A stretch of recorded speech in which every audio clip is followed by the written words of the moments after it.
So both of those songs are sort of typical of songs that might be on the radio. Actually, Baby I'm Yours is less typical because most songs on the radio have so much pain in them. Love songs on the radio I'm talking about, in particular, love songs. And it shouldn't be surprising to us. I sang it at weddings for many, many, many years. It was a big way that I made my living as a musician. And people would come to me with these songs, say, I want this at my wedding. And I would say, have you actually looked at the lyrics? Because so many of what we call love songs are about, hang on when all the good is gone. They're about, oh, I'll come back to you every time you leave me. About standing by someone no matter what they do to you. About, as Sam Cooke said, you don't even know I exist, but somehow I love you. I know you well enough to love you even though I don't know you at all. Lots of those kinds of songs out there, which is indicative of our culture and its obsession, kind of, with romantic love, with falling in love. And the Greeks had a word for that. It was Eros, passionate sexual love, infatuation. And it was immature. It was considered to be quite immature and dangerous. The Greeks did not worship Eros. The Greeks were kind of afraid of Eros because they knew that that kind of love was a false love, and at best, a temporary love. Well, at real best, a temporary love that at some point might morph into a different kind of love. But so often it does not, because it feeds us messages that simply aren't true. It feeds us emotional messages that don't have substance to follow up behind them. So this is a love that includes perfection. She doesn't know I exist, but I'm in love with her. Well, that means that I am in love with my image of her that I made up in my head and put on her face. And maybe her face and her body, because that really attracts me a lot. So I also know I'm not a shallow person. I want somebody who's a really good person. So since I'm really attracted to this person, they must be a good person. Therefore, I'm in love. I gotta tell you, y'all, my first marriage was that I married an image of somebody that wasn't who that person was. And actually, he did a pretty good job of shattering the image before we ever got married. But my next step after the image was shattered was to go, I can fix this. I will make this person be what I want him to be, what I need him to be. And you know what? That ain't right. It ain't right at all. And so a lot of our pain in romantic love is that we choose someone based upon no real information, and when we get the information, we either don't like it and we run away, or it fizzles out, or we immediately go into fix mode. The Greeks talked about standing in love, and that is pragma. It means the love that doesn't knock you down. It doesn't make you fall head over heels, but allows you to stand and be strong. And that kind of love can certainly happen between romantic couples. And it does over the years often. It comes down to that. But often it doesn't. Often it doesn't. Eros is based in physical chemistry. So you make the image, you fall in love with the image, and then when they turn out to not be your image, you feel betrayed. You're not who I decided you were. Which is really what we mean when we say, you're not the person I thought you were. It's like, yeah, you're not the person that I made up in my head. And so the only way to not fall in that kind of love is to keep our eyes open. Yeah, that chemistry feels real good, y'all. I'm not so old I've forgotten that. God knows. The chemistry feels really good. And it's okay, there's nothing wrong with it, as long as we don't mistake it for something that it's not. We can enjoy the chemistry, and then we can keep our eyes and our ears open. We can listen and look for who the person is, and then we can listen and look to our own hearts and see, does this work? Is this compatible? It's interesting to me that, that Pragma, I like to think it focuses on process instead of outcome. Like, Eros is, I'm attracted to you, I've got to have you, and I will make up whatever kinds of games in my head to make me feel okay about how insistent I am on having you, and then insistent I am on denying what's in front of me in order to keep believing what I want to believe, and then in manipulating what I can no longer deny to try to make it what I need it to be. There is that, it causes a twisting of who we are to hold on to that past its first flash. But when we stand in love, when we listen, it doesn't mean we won't be hurt. It doesn't mean we won't go, well, that's not who I thought you were. But if we are listening and paying attention, it's not about you betrayed me because that's not who I thought you were. It's about I'm hanging around to get enough information to decide if this is a relationship worth pursuing. And y'all, this is true of friendships as well as romantic partners. You ever know somebody that you really, really liked and you want to hang around with them all the time when you first met them? Like, this is the coolest person, I can't believe we just clicked like this. And then the more you hang around them, the more uncomfortable you get, because there are things like, oh, well, I didn't know she thought this, or that she did that, or that she was involved in this, or that he, whatever. Oh, I'm offended by the language that he uses. I don't like how he talks about certain groups of people, and you like them less and less the more you know them. That happens in life.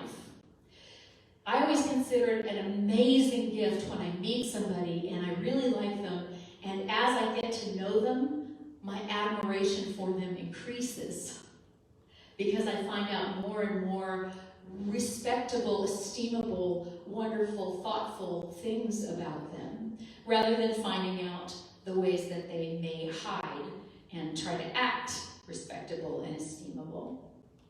And that's just life, y'all. It's not even about judgment. It's about discernment. It's about going, does this match with me? Because if it matches with me, then it's a relationship that is worth standing in. And if it doesn't match with me, then I have to ask the question, is it a relationship that doesn't match with me, but gee, that's okay. He likes golf, I like reading. On the days he goes to play golf with his buddies, I'm gonna get me a new book. You know, that kind of not matching is not a problem. It's only a problem if some insecurity from that false kind of love, from that Eros love, says, if he goes out with his friends, it means he's betrayed me, he doesn't love me enough. That's where jealousy comes from. That's where all of those things that tear us up inside and tear our relationships up come from, is that we want to insist on seeing another person as who we want them to be, rather than being open to see who they are. In other words, Eros jumps to the conclusion, we're in love. This is going to be a romantic bubble that I'm going to get to live in for eternity. And Pragma says, oh, here's an interesting thing. I'm going to stand here and take some deep breaths. You know, get excited if I want to, but understand that my excitement doesn't mean forever. My excitement means this is interesting. I'm going to gather more information. I'm going to get in a little closer. And as I get in a little closer, I might let that person in a little closer. And we get to know each other. And we are discerning the whole time, is this going to work? And is it worth it? Is it if it's going to be too much work to make it work, is it worth it? And I remember, you know, there's so many books out there that say marriage is about work. It's about hard work. Marriage is hard work. Well, I tell you what, marriage is hard work. But marriage is not about hard work, in my opinion. If it is too hard,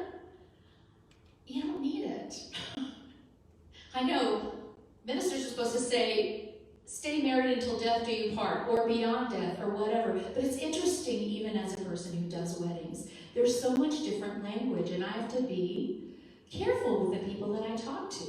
Do you want to vow to someone that you will stay together till death do you part, no matter what? No matter if there's abuse? No matter if some really important hidden information comes to light? Maybe so, maybe not. Or how about through eternity? Well, if you're going to go on to a life after this one, you could maybe say that, but you don't know what the life after this one is like, if there is one. So how do you know? How can you make a promise that you're going to do that? Or for as long as love shall last. That's one that I've used before for people who really understand that as long as we are good for each other, as long as my being in your presence helps to make you a better person, and your being in my presence helps to make me a better person, then let's keep doing this. And it's not because, that marriage is a sacrament. It's because when you dig one deep hole rather than a bunch of shallow holes, you get challenged in ways you don't get challenged in any other way. I can't tell you how many people I've known in recovery who have been in recovery for years, working a strong 12-step program. And then they start dating somebody, and they're like, boo! It's like I never learned any of this stuff. Because relationships cause us to confront what's within us. So, I want to say a word about arranged marriage, which is not something I ever want to do or believe in, but which I've read a lot about, and it's amazing how often it works. And I think the reason it works for some people, and it only works if both people are being honest and are going into it for the right reasons, but if you get two people who seem to be able to get along, like they have similar backgrounds and they have the same goals in life, and they're willing to say, this is the person that I'm going to do this with, and both of them have both feet in, and there's no abuse, then amazing love can happen. I've read so many love stories about people who didn't even know each other when they first got together, but after 10, 20, 30, 40, 50 years, they have a bond that's just unbreakable. And so what that tells me, and what I know in my heart too, is that love is a choice. When you fall in love, that's not a choice, that's something that happens to you. That is something that the chemicals in your body subject you to. When you stand in love, that's your choice. You stand and you say, yep, at least today, one more day, I'm in it. Now tomorrow, there may be a pair of underwear on the floor, that's just my last straw, and I'm just gone. Or whatever your thing is. I'm trying to be humorous, and it's really hard to know if I'm humorous because I'm talking to a camera and not to any people. So that probably wasn't funny, but how would I know? Oh, thank you. So it's this idea of a choice every day. You get up in the morning and you say, yeah, this person is not perfect. Yeah, bugs the you know what out of me sometimes. Do I choose this person? Because what I also know is that I'm supported by this person, is that I am in a place, and I'm just going to use my own situation, where I understand that this person is now my family. Even if I wanted to get rid of them, I just don't even know how. We are family. And I get to choose, and I can choose to do that and complain the whole time, or I can choose to do that in gratitude. And if I were not with another person, and I know there's a reason that I didn't do this romantic love on Valentine's Day, which is next week, because I don't believe it's the most important love. Our culture would tell us so, the movies and the songs would tell us so, but I don't believe at all that it's the most important love. I think you can have a really happy and fulfilling life without experiencing these loves. You can't have a happy and fulfilling life without experiencing love. And there are certain things you can learn from partnership that you just don't get challenged to learn any other way. So I understand that some of you are not with a partner. I also understand that some of you who are not with a partner have not decided that that's a never thing, that you might be again. And so one of the reasons that it's important to talk about this is to be able to say that falling in love feels great, but if you find yourself falling in love, I invite you to take a deep breath and stand there with open eyes and look around. And if the falling was all there was, then say thank you and goodbye when the joy is gone. And if there's more than the falling, if after you get up from the fall you find you can stand, or if you suddenly realize that someone who has been standing near you all of this time is someone with whom you might want to make a life or some kind of partnership, that you stand in that truth, that you stand in that love. Now, the third kind of love I was talking about today, there's Pragma, the long-standing, the ongoing. There's Eros, the passionate, the sexual, the attraction, basically. And then there's the Ludus, which is a playful enjoyment of one another. And that can happen in romantic relationships, in marriage relationships, in relationships between sisters and brothers, and mothers and daughters, and fathers and daughters, and people just going out dancing on the dance floor. That's the I love to dance. That's the joy that comes in our hearts when we embrace the people in our lives who are not necessarily the people that we're going to depend on or live with or forge huge bonds with, but we see them and our heart is delighted and we want to hug them and love them. It's a playful love. It can be a deep love too, but there's a playfulness involved in that as well. And I say, when I said before that if marriage is only work, man, if you can't find some fun in it, don't do it. That's what I say. It's enough work that if you can't find the fun and the joy in it, what's the point? What's the point? And you know what Jesus said about marriage? Nothing. Nothing. The truth about marriage as it is today is that it was created as a political construct, as a way for us to get clear about who owed what taxes.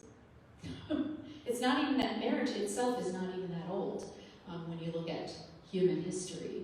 It's a way, and for years, in the time of the Bible, both the Hebrew Bible and the Christian Bible, for many years, it was a contract that a male person who, because of the culture, was allowed to earn money and own things, made a contract with a female person who wasn't allowed to have money or earn money or own things, to be under the protection of that male. And I don't know why I'm going into all this, but just to tell you that take it all a little more lightly. As serious as it is, take it all a little more lightly. The thing is, what does your heart tell you? Once the chemicals have cleared, what does your heart tell you? And we're going to go into all the other kinds of love too, but I just want to say, give and take, up and down, available, not pushing, going beyond, but not always, willing to struggle, but it shouldn't all be struggle. It's not feeding neediness. Love, no kind of love, is about feeding neediness, about me needing you to feed my neediness, or me pushing or you pulling at me so that I can feed your neediness. That's not love, that's need. And that's enabling. And that almost always relies on dishonesty and manipulation. Love is speaking truth without judgment. Looking at the truth. And mutual regard. If we are to love anyone ever, and I'm not talking just about partnership, we must have an absolute belief in the indomitability of the other's innate personhood. You do not exist just in relation to me. You exist as a whole being. And I don't exist just in relation to you. I exist as a whole being. And if we come together, it is the choice of two whole beings choosing to come together in mutual reliance plus healthy self-reliance. There's the what's in it for me, there's also the what's in it from me. But more than those, how do we complement each other? How can my strengths make up for your weaknesses and vice versa? These are things we look for in friendships. These are things that get settled in families, whether anybody calls it that or not. But the last thing I want to leave you with is never forget that if you feel falling, if you feel needy, I invite you to stand up and to know that every need that you have can be filled by you, by God in you, by love in you, by your higher self. And once you fill that need, everything else is simply a choice. And there are no wrong choices, just different consequences and different lessons learned. Thank you. I love you.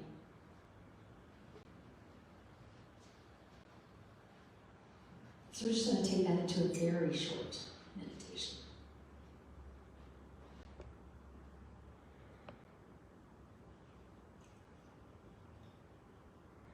So just breathe. And as you breathe, relax. If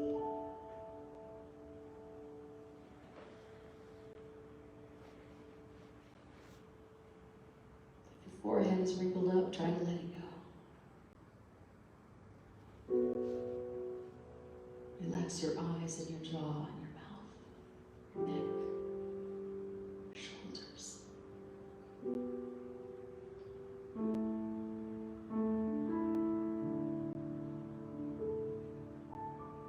Abdomen and arms and legs and hands and feet.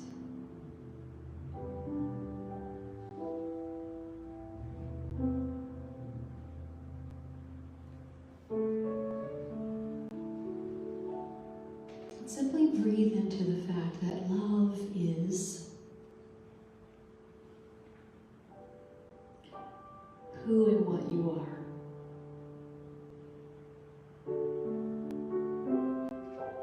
If you can believe that even just a little bit.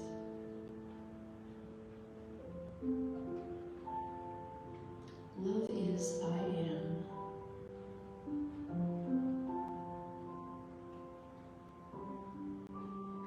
I am the love that I need.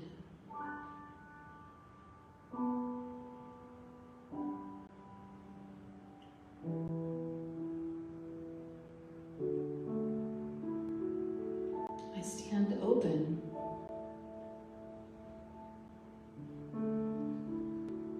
as I see that love reflected back at me.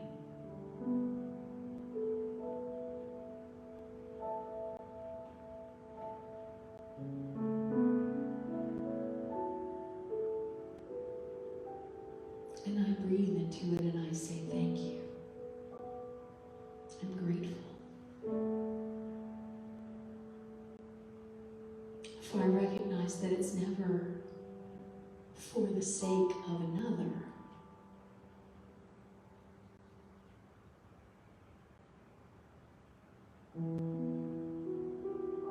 but for the sake of the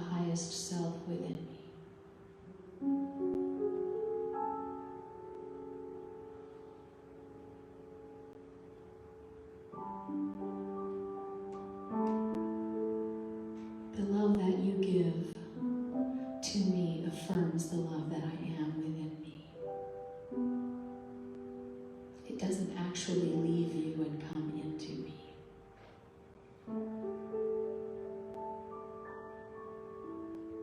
And the love that I give to you is simply you recognizing love as I show it to you. You recognizing the love that is already in you as you.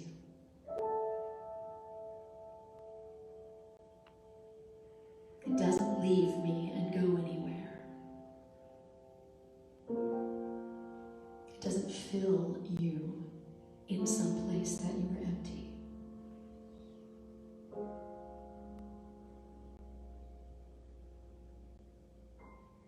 For that whole love, that wholeness of love belongs to all of us.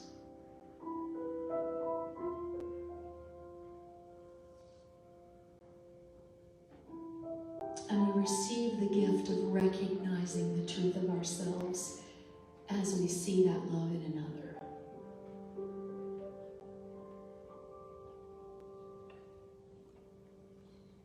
And when we can begin to see love from this place, from knowing that I have no need, and that my giving is not a depletion, it's just a giving out of reflection. I can reflect all day and not be depleted. And so can you. We're not involved in an exchange, but in a mutual recognition. And when we go out into the world knowing that, we are safe. We know who we are. Our well-being doesn't depend on what anyone else does or doesn't do, says or doesn't say, feels or doesn't feel.